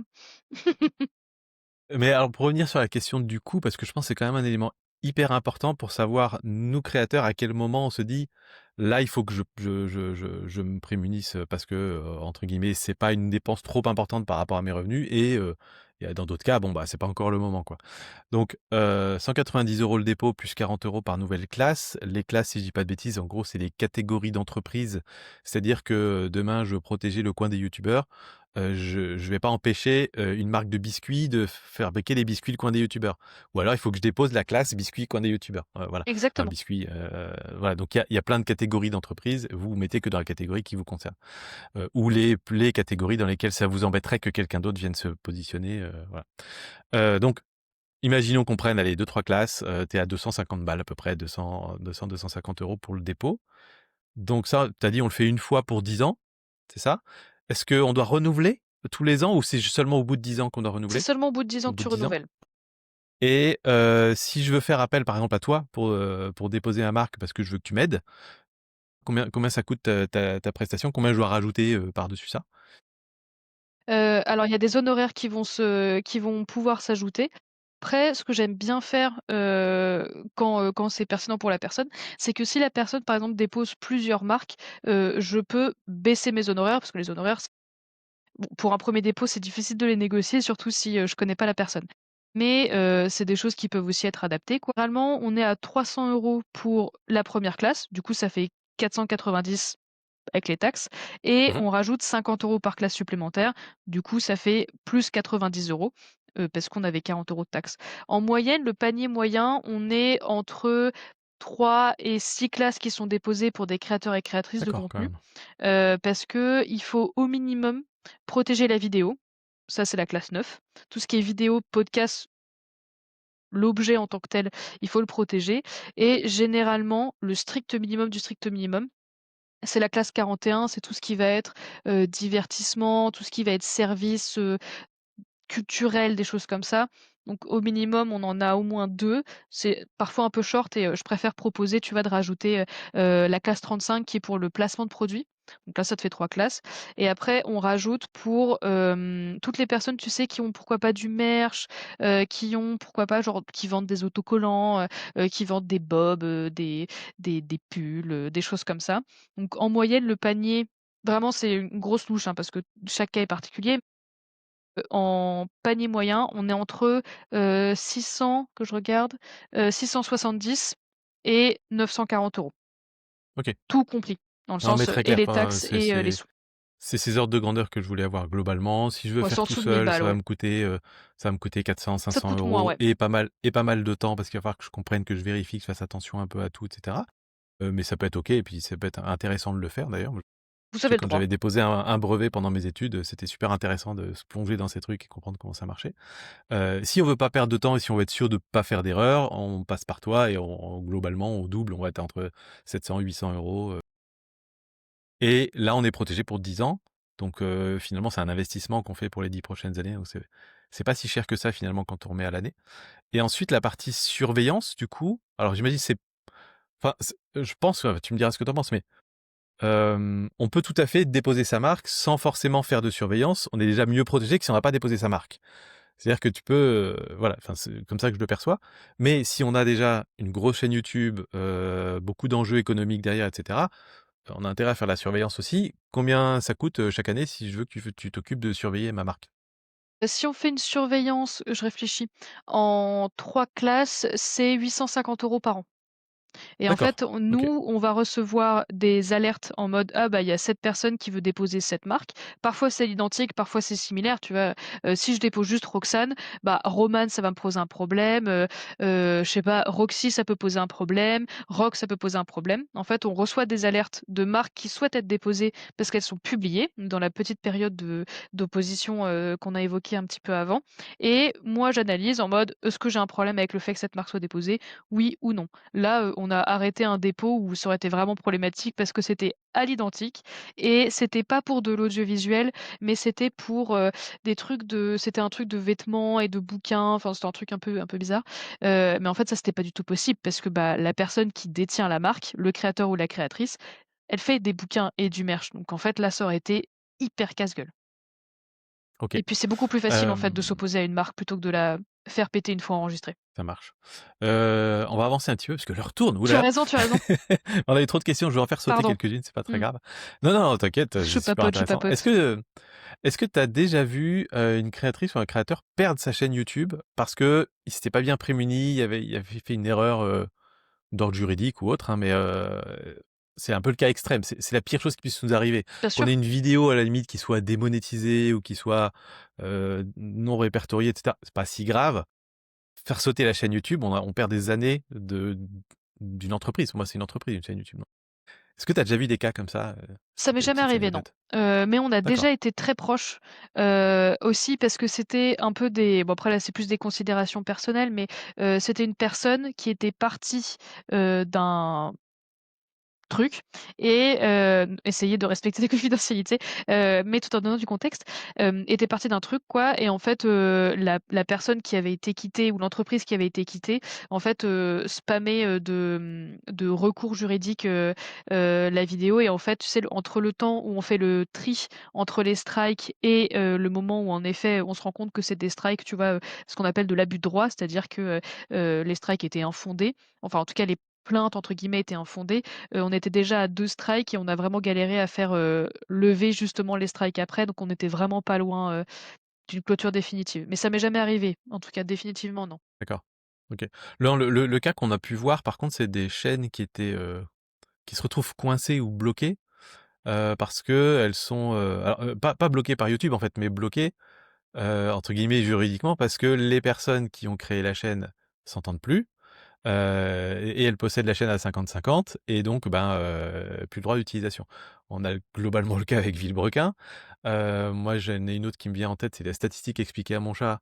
Heu, Redémarrer une nouvelle chaîne YouTube, derrière parce que, ben, il y avait une mésentente avec son ancien associé. Et ça, c'est un truc, faites très attention si vous avez une chaîne YouTube que vous avez créée en couple, avec un pote et cetera. Assez tôt, moi, je vous recommande de faire une sorte de contrat. Heu, que ce soit avec un un professionnel ou pas, c'est toujours mieux avec un professionnel évidemment, mais qu'il y ait au moins un truc écrit de qu'est-ce qui se passe comme un contrat de mariage en fait, qu'est-ce qui se passe le jour où on s'entend plus, le jour où notre couple se sépare, le jour où tout ça. Parce que c'est un asset énorme, c'est une valeur énorme que vous avez construite ensemble. Il faut qu'il y ait des règles qui définissent qu'est-ce qui se passe le jour où ça se passe mal, quoi. Enfin, je sais pas si tu penses que 100 je 100 pense que c'est important quand même, quoi. Ouais. Parce que moi, c'est ça qui me frustre le plus, c'est de voir des magnifiques chaînes YouTube qui se retrouvent bloquées complet, juste parce que, bah, les personnes n'avaient pas pris le temps de discuter un peu et de se dire: «Il se passe quoi si jamais un jour on s'entend plus, quoi?» Et Après ça, c'est c'est dur de triste. penser au pire, hein, mais vraiment Oui, ça en tout cas ça sera jamais il vaut mieux vraiment avoir un écrit qui dise: «Voilà, si ça va pas, voilà ce qui se passe», plutôt que de pas avoir d'écrit du tout parce que s'il y a pas d'écrit du tout, on bascule dans du droit commun. Le droit commun, c'est le droit qu'on va appliquer quand on n'a rien d'autre. C'est le truc de base, ça peut être du droit civil et cetera et là, en fait, ça devient assez complexe parce que, le droit a pas encore compris, a encore du mal, en tout cas, à comprendre ce que c'était qu'une chaîne YouTube et cetera. Donc même, tu vois, s'il y a des, bah, ouais, des marques qui ont été déposées, les vidéos, elles continuent d'être visionnées peut-être, donc il y a forcément de l'AdSense, il y a forcément du droit d'auteur, il peut y avoir beaucoup de choses. oui, il y a des Donc revenus qui continuent de tomber en plus. c'est ça, donc se mettre d'accord, ça fait jamais de mal. Vraiment, Ouais. n'hésitez pas. C'est en tout cas, moi, c'est un sujet qui me touche pas mal parce qu'on a fait ça avec Mathieu pour, Vidéobiz, pour l'entreprise. Parce qu'on est à 50-50, donc c'est un truc qui est le plus souvent très déconseillé, d'être à 50-50 dans une entreprise, comme association. Et donc on s'est fait accompagner nous, effectivement, d'une avocate pour rédiger un contrat comment on appelle ça? Comme un pacte Un pacte d'associés. d'associés, Mmh. un pacte d'associés. Et surtout, on a eu de très longues discussions avec Mathieu, sur, qu'est-ce qui se passe le jour où tu te blesses, le jour où je meurs, le jour où, nos envies sont plus du tout alignées. Toi, tu as envie de ça, moi j'ai envie de ci. Qu'est-ce qui se passe le jour où j'ai envie de te racheter les parts, où il y a quelqu'un qui veut racheter la boîte, ou tous les pires cas possibles, et ça nous a permis aussi surtout de discuter de nos objectifs avec la boîte, où est-ce qu'on la voyait aller et finalement notre envie profonde. Et c'est aussi des discussions importantes, en fait, l'air de rien, tout comme quand tu prépares un contrat de mariage, bah, se poser ces questions de qu'est-ce qui se passerait, pour les enfants, si jamais on se sépare un jour, t'aide aussi à savoir, bah, comment tu envisages toi ta vie de couple, dans 20 ans, 30 ans, et cetera. Donc je pense que c'est des bonnes questions à se poser de toute façon, et il y a pour moi, il y a pas de moment trop tôt pour le faire. Peut-être si vous avez posté 3 vidéos, c'est peut-être un peu trop tôt, mais globalement, dès le moment où ça se développe un peu et que ça fait partie de vos revenus, il faut se poser la question. C'est quoi allez, la pire mention que tu aies vue dans un contrat de partenariat, un contrat de sponsor, proposé par une marque? Un truc où tu te dis: «Oh là là, là, c'est vraiment c'était abusé, quoi». Je peux te faire un top 3, Ah un vas-y, petit vas-y. top 3. Après, au-delà de tout ce qui est, oui, cession, ad vitam aeternam, là, de plus en plus, c'est des clauses de non-concurrence. Après, je comprends que, par exemple, si moi je fais en plus là, on arrive dans les fêtes de fin d'année, si moi je fais, en tant que femme, un placement de produit genre pour, Typologie, je comprends que je n'ai pas le droit de faire de placement de produit pour Yves Rocher, genre le lendemain. Déjà, c'est chelou et puis en plus, c'est un peu dommage même d'un point de vue, heu, entre guillemets «éditorial» et cetera. Ça en tout cas, c'est peut-être un petit peu étrange aussi rapidement, quoi. Mais quand on vous demande une clause de non-concurrence, j'en ai déjà vu des trucs genre, non-concurrence, genre tu n'as pas le droit de faire de placement de produit pendant 3 ans. Ah ouf! Après, Mais le si tu placement de m produit tout court, pour oui, n'importe quel produit? parce qu'ils Mais considéraient c'est que toutes légal les ça, ils marques ont le étaient droit q bah, de après, si tu as signé. Mais après, si tu me donnes, je sais pas moi, 3 millions d'euros, mais pas de souci, je fais pas de oui. placement de produit pendant 3 ans. Mais il faut le savoir. Donc ça, c'est pas mal. J'ai aussi, ça, c'était beau, je l'ai eu récemment. On demandait au créateur ou à la créatrice, de donner ses mots de passe YouTube pour avoir, je cite: «accès aux stats» et je suis en mode: J'avais ça. «Bah, je En pense qu'il plus, y a il y a plus des simple, hein». options qui permettent Mais de oui, donner oui. des accès en lecture seule, et cetera, mais surtout pas les mots de passe. Donc ça, c'est toujours un plaisir et tout ce qui est, responsabilité accrue pour les éléments qui ont été imposés par la marque. Tu vois? Exemple, dans mon brief, je suis avec une marque et elle me dit de dire, je sais pas moi, la production, de, cet item-là, elle est plus, éco-responsable machin, bon admettons. Après tout ce qui est greenwashing, ça pourra faire encore partie d'un autre épisode, la loi Evin, tout ça, n'hésitez pas. Mais si moi, en tant que créatrice, tu m'imposes de dire des trucs, bah, je vais pas être responsable des trucs que tu me demandes de dire. En fait, Oui, je peux être oui. responsable des trucs que moi je gère. Tout ce qui est aussi, ça c'est un mini bonus de, la vidéo atteindra au moins 300 000 vues et tu es en mode: «Ah, bah, tu sais, si je savais contrôler les vues, on se parlerait pas en ce moment». C'est ça. Être responsable pour les trucs, qu'on gère pas, c'est n'importe quoi. Il faut pas signer. Voilà, c'est mon OK, petit top 3. OK, intéressant. T'as déjà, aidé, quelqu'un à vendre sa chaîne YouTube? Est-ce que Ouais, t'as déjà eu ces cas-là? à la Ça se vend vente. bien une chaîne YouTube? Ça marche comment? C'est un peu compliqué, je l'ai fait qu'une seule fois, et c'était parce qu'en fait, la chaîne allait être rachetée, enfin, c'était dans un truc, c'était aux États-Unis en plus. Mais c'était un truc un peu compliqué parce que la personne était ambassadrice d'une marque et en fait, la chaîne YouTube a été rachetée par la marque. Mais j'ai fait plus d'achats. Enfin plus de oui, moi j'achète, une chaîne, TikTok par exemple ou, une chaîne, Instagram, bah, typiquement pour le clipping, il y a des créateurs ou des créatrices qui font ce move, je trouve très intelligent, de se dire: «Bah, moi, je n'ai pas de présence sur TikTok. La personne, ça fait 2 ans qu'elle fait des clips sur mes vidéos YouTube ou sur mes lives Twitch et la personne, elle s'est créée une communauté. Bah, je vais racheter son truc, en fait, hein». Mais il faut faire très attention sur bon, évidemment, comment le contrat est rédigé, mais aussi quand est-ce que moi j'obtiens les accès et quand est-ce que la personne elle est payée? Ce qu'il faut absolument éviter, c'est évidemment de payer la personne et que la personne, soit elle a changé les mots de passe, soit les adresses de récupération c'est pour elle, soit elle recrée encore une chaîne en disant, qu'elle s'est fait hacker ou je sais pas quoi. Mais ça arrive de plus en plus quand en fait, tu pas le temps de te constituer une communauté sur un réseau que tu maîtrises pas. Est-ce qu'il y a moyen du coup de, entre guillemets, «de négocier» un peu dans ce cas très particulier de quelqu'un qui fait des clips de mes propres, contenus, de la jouer un peu finaux, en mode: «Bon, j'attends pas de poursuite, envers toi, Exact. mais en échange, je te rachète, ta chaîne pour, un peu moins cher que ce qu'elle vaut parce que, bah, enfin voilà, donnant, tu as profité pendant quelques années, Ce qu'on mais je fait la récupère». généralement, Enfin ouais. voilà, d'accord, OK. Et là, effectivement, on a carrément intérêt, je pense, à être accompagné de quelqu'un qui connaît parfaitement tout ça et qui saura mettre les termes. OK, ça marche. C'est quoi la question que tu aurais aimé que je te pose, que je t'ai pas posée aujourd'hui? Hem, je fais genre que je réfléchis, mais en fait, je l'ai noté. C'est quoi la meilleure Les pratique pour un créateur ou une créatrice de contenu? Genre le truc à faire, d'un point de vue juridique? la meilleure pratique? Ouais, est-ce OK. qu'il y a un C'est quoi la truc? meilleure pratique pour un créateur, une C'est une créatrice de excellente contenu? question, Sylvain. Ça m'est venu comme ça, là, je Écoute, tout de c'est suite. le talent finalement. Non, je rigole. C'est juste de vraiment, se poser la question. Parce que c'est pas parce que tu as pas eu de problème qu'il y a pas soit des problèmes qui attendent ou que tu n'auras pas de problème. Se poser la question, c'est déjà vachement chouette. Donc de se dire: «Si un jour il m'arrivait ça, est-ce que j'aurais envie de le gérer moi-même? Est-ce que je me dirais: "C'est pas grave"? Ou est-ce que je serais vraiment dans la merde et dans ce cas, je dois anticiper?» C'est un peu ça? Oui, ou en effet, tu vois, dans le sens aussi, heu, ça se passe bien. Est-ce que c'est normal que ça se passe Ça se bien? passe trop bien. Non, mais en vrai, tu es genre, j'ai jamais eu de soucis, jamais eu de claim, j'ai jamais eu de problème, de contrefaçon, des choses comme ça. Est-ce que c'est normal? Dans le sens où est-ce que, en effet, j'ai mis en place une stratégie juridique cohérente et cetera? Ou est-ce que ce n'est qu'un problème qui ne demande qu'à être examiné, quoi? Oui, c'est-à-dire Juste peut-être que je s'intéresser. vois pas je vois pas tout ce qui se Ouais, passe et et OK. c'est Ouais, normal. Je intéressant, serais incapable d'être créatrice de contenu. intéressant.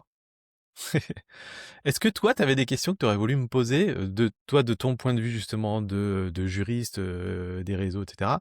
Bah, peut-être tu as des questions sur quelqu'un qui voit passer beaucoup de chaînes YouTube, beaucoup de créateurs, et cetera? Ouais, Est-ce que tu as 1 ou 2 j'ai questions, j'en ai 2.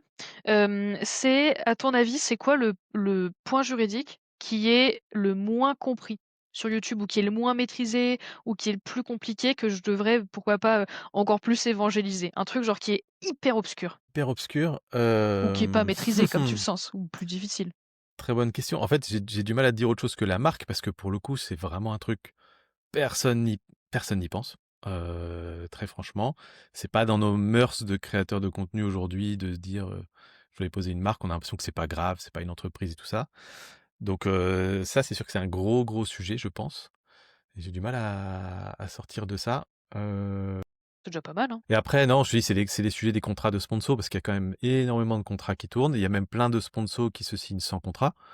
Hem et c'est quelque chose qui est complexe parce qu'il y a des créateurs qui dealent tout seuls, il y en a d'autres qui dealent via des plateformes où c'est eux qui se battent pour avoir des contrats. Il y en a où ça passe par des agences, il y en a où ça passe par des agents qui parfois font des contrats, parfois font pas de contrats. Moi, je sais que mon agent, par exemple, c'est lui qui fait des contrats avec les marques, donc je lui fais confiance. Du coup, je regarde pas les contrats parce que je sais que voilà, il est signé en mon nom entre guillemets. Donc je sais que ça va bien. Mais enfin voilà, et ça, je pense que c'est un truc qui est très très mal compris, très mal connu, et à mon avis, y compris pour des grosses sommes quoi. Alors je parle peut-être pas des énormes youtubeurs qui vont signer des contrats de sponsors à 50 000 € et cetera, mais parfois pour plusieurs milliers d'euros, il y a peut-être même pas de lecture de contrat, même pas de truc signé. Et ça, je pense que, et plus encore que: «Est-ce que je vais être payé ou pas?» Je pense que c'est notre principale, crainte. Mais en réalité, sur quoi je me suis engagé là, en fait? C'est surtout ça.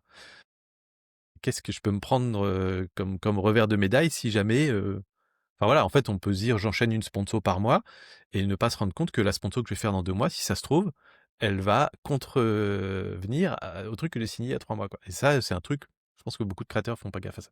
Mmh, hyper intéressant. Et c'est quoi, tu penses, la plus grosse erreur qu'on peut faire sur YouTube? La plus grosse erreur, toutes choses confondues? Un truc où genre tu le fais, c'est la mort assurée ou c'est vraiment genre, le truc qu'il fallait pas faire, quoi. Tu vois, par exemple, en juridique, le truc qu'il faut pas faire, c'est, ouais, genre, soit de pas avoir de contrat du tout, soit de pas se renseigner du tout, quoi. Est-ce que toi, de ton expertise, il y a un truc où tu te dis: «Ah mais c'est vraiment exactement ça qu'il ne fallait pas faire»? Oui, alors j'ai pas réfléchi à ces questions-là, mais je t'avoue que le truc qui me vient là maintenant, c'est de jouer le copycat un peu trop longtemps. C'est-à-dire, oui, c'est un bon petit hack qui permet de développer une chaîne YouTube un peu rapidement, de repiquer des formats qui ont marché ailleurs. notamment ce qu'ont fait les Américains, et cetera. Et c'est bien pour démarrer, sauf qu'à un moment, il faut mettre sa patte, son identité, sa personnalité, de plus en plus, parce que ça va être maintenant de plus en plus facile de faire des contenus copycat via de l'IA directement. Donc en fait, ton originalité, hop, elle saute. Donc mais je vois des créateurs qui s'entêtent à partir là-dedans et continuer là-dedans très, très, très longtemps, parfois avec des chaînes à plusieurs centaines de milliers d'abonnés. Et ça, pour moi, c'est ultra fragile parce qu'en fait, dès le moment où ça saute, où ça se sait, où voilà, t'as aucune, il y a aucun lien en fait. T'as créé aucun lien avec les gens, ils connaissent pas ta personne. Enfin voilà, je pense que c'est la pire chose à faire, c'est de faire le copycat trop longtemps quoi. Ah, j'aurais jamais C'est ça pensé. que je dirais. Bien. Voilà, c'est le truc qui m'est venu comme ça. Mais J'imagine qu'il y oui, a mais plein c'est très d'autres bien. Mais erreurs, merci. mais c'est C'était comme trop ça bien. le truc qui me venait. Ça marche. Bah écoute, Roxane, c'était super intéressant. J'espère grandement que les gens qui écoutent Code YouTube ont trouvé ça aussi très très intéressant. N'hésitez surtout pas si vous avez des questions, à les mettre dans les commentaires. On essaiera d'y répondre. Ou ça pourrait faire l'objet peut-être d'un prochain épisode, pourquoi pas. Où est-ce qu'on peut te contacter, Roxane, si jamais on se dit il me la faut cette Roxane, je dois bosser avec elle. Comment ça marche? Où est-ce qu'on te contacte? Le plus rapide, je pense que c'est LinkedIn et mon Instagram pro où en fait, c'est vraiment, Roxane Tirbas, sans aucune créativité parce que c'est mon nom et mon prénom tout simplement. Hésitez pas à me Ça contacter marche. là-dessus. Ok, super. Eh ben, merci beaucoup, beaucoup et Mais merci. bah, à très bientôt. Mais merci Ciao. beaucoup, c'était trop bien. Salut!